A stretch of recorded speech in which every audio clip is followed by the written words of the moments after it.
Hello family, welcome to How Love Works, where we talk about the principles for lasting love. Number two, let me say this before I begin though. I think what I want to do is, with this new format that I'm beginning, what I want to do is I want to make sure that I put out at least something once or twice a week. At least that's going to be my goal. So with that being said, let me go forward with this here. I want to give something to the guys. This is sort of like a manhood matters type of discussion we're going to go with. So what I want to talk about today, now this goes for women as well as men, but I want you to be clear that this is going to be very helpful for both men and women.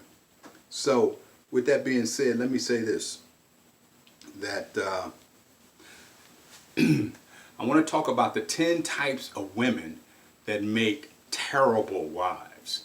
The 10 types of women that make bad wives, as well as partners. Now, you can do this. This is very general, so it also applies to men as well, ladies. So, don't get your underwears in a bunch, okay? This is a platform for learning, not for pointing fingers, okay? If you have that mindset, you'll be fine going forward. Okay, number one, guys. Number one. These are the 10 types of women that make bad wives. Number one, dominant. You don't want a dominant woman. In other words, you don't want a Hillary Clinton type. You don't want a woman that is overly controlling and she's, overly overbearing. You don't want a dominant woman, okay? By contrast, you don't want some little mousy one either, but you don't want a dominant one. I really don't think I need to go into a lot of details on that. I think we understand what a dominant woman is like. A dominant woman has a lot of this, and she's always trying to get her way constantly. And if she doesn't get her way, everybody's going to know. Okay, that's number one. Number two, which fits right with the dominant woman, you don't want a dramatic woman. This is a contentious woman. This is what the Bible tells all men to stay away from. The Bible even makes the point that it's better for a man to live on the roof of a house than to live inside the house with a contentious woman. You don't want an argumentative woman. That is a contentious woman. She's always ready to get her brawl on. She's always got her hands up. She's always ready to get her fight on. Okay, number three, you don't want a deceitful woman, brothers. You don't want one. These are the women who you obviously can't trust. They're not loyal. They never tell you what they really need, what they really want. They want you to kind of figure it out. They always got something going on. They're always trying to manipulate, sort of like a dramatic woman. The whole point of being overly dramatic is so she can manipulate and control, which is a dominant aspect as well. So a lot of this all kind of meshes together. All right. Number four, you don't want a disrespectful woman. She doesn't esteem men or people in general. She has no regard for people's integrity. She don't think people matter. That could be her own children, that could be her people, that can be her friends, that could be her job. It doesn't matter what it is. She has no respect. Everything's about her. Okay, that's number four. Number five, you don't want an overly dependent woman, nor do you want an overly independent woman. Overly dependent woman is basically milquetoast. That's some woman you can just walk over. You don't want that. Okay, and you don't want an overly independent woman because you won't ever see her.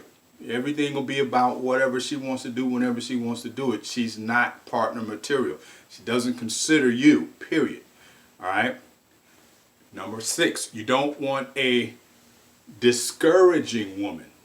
A discouraging woman is a woman that's always finding fault.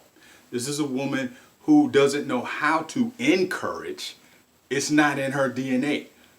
She sees the glass half empty all the time. So you don't want a discouraging woman. Oh, I'm black, or I'm a woman, or I'm fat, or I'm fine. Or it could be it could be a plethora of reasons. But she is not going to be encouraging. She's only going to be discouraging. All right. Number seven, you don't want a distorted woman. This is a woman who has distorted views on life. This is a woman who who has a distorted view on love. She thinks love is something that happens by chance rather than something that happens by choice. She thinks love is about is something that happens as an accident rather than something that's based upon ability. You know, she thinks love is something that's passive rather than something that's practiced. She's got a distorted view on reality. Walk away, my brothers, walk away. All right. Number 8, you don't want a dismissive woman. This is a woman that devalues and minimizes her man's as well as other people's opinions, needs, and desires. Her view is it. All right. Number 9, an undependable woman. Should I say anything more? You can't rely on her. She's unreliable. She's not responsible. Her integrity leads to, it begs the question. Okay. She's just not dependable. All right. And last but not least, you don't want to deal with a desensitized woman. A desensitized. These are these women that are hard. You find these women that are kind of dominant, like that. They're hard. They're too hard. They're cold. They're not feminine at all. They're harsh the way they speak. They're not patient. They're not kind. They're not gentle. They're not feminine at all. You don't see any kind of feeling that comes from them. They're not warm people. Those are the 10 types of women. You find most of these characteristics in the dominant female. But you can see even in some of the more feminized women as well, you will see some of the fact that they're not dependable. You find that they can be dismissive. You can find that they can be a little deceitful. So it's not just the dominant women. It can also be women who have the view, or they look like they're very feminine, but they can be deceitful, and they use their femininity as a way of manipulating and all this other good stuff. So you just have to make sure you maintain a view on what you want and what you need as a man. You know, once you understand what you need, you know how you need to be loved. You know what you are trying to build if you start a relationship. And you have to understand, if you are a monogamous male, but you are a monogamous male who is seeking a commitment, because there, as I've said before, there are monogamous males that don't want commitment. That's fine. They just want to be with one woman, but they're afraid of commitment. And then you're not the kind of polyamorous male who commitment is not something that they even think about. That it's just not in their DNA. So you don't want also a woman that's a polyamorous woman. I could have added that as number 11, but obviously you want to look at a woman, try to determine, is she monogamous or polyamorous? If she's polyamorous, you don't want that woman.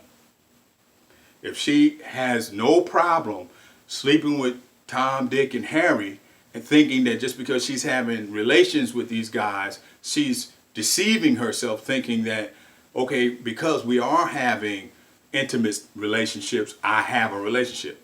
She's just fooling herself. And she's been in a number of those relationships. She's just fooling herself. She's self-deceived. So you don't want to deal with that kind of woman.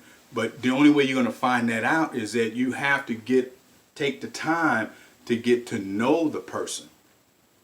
You have to get a chance to get to know them before you start doing all this touchy-feely stuff.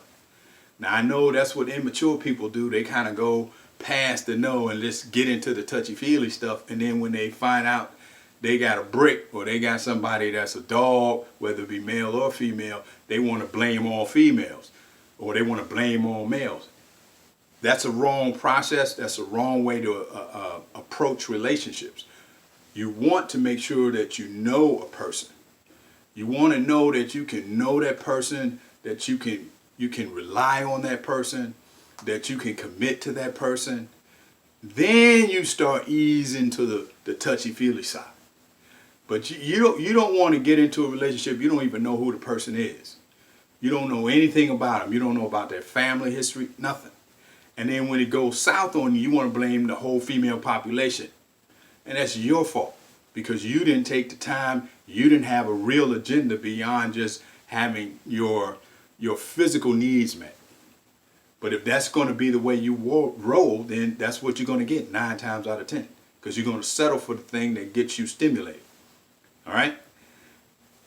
10 types of women that make bad wives and partners. That's my time. I thank you for yours. Catch you on the other side. God bless you.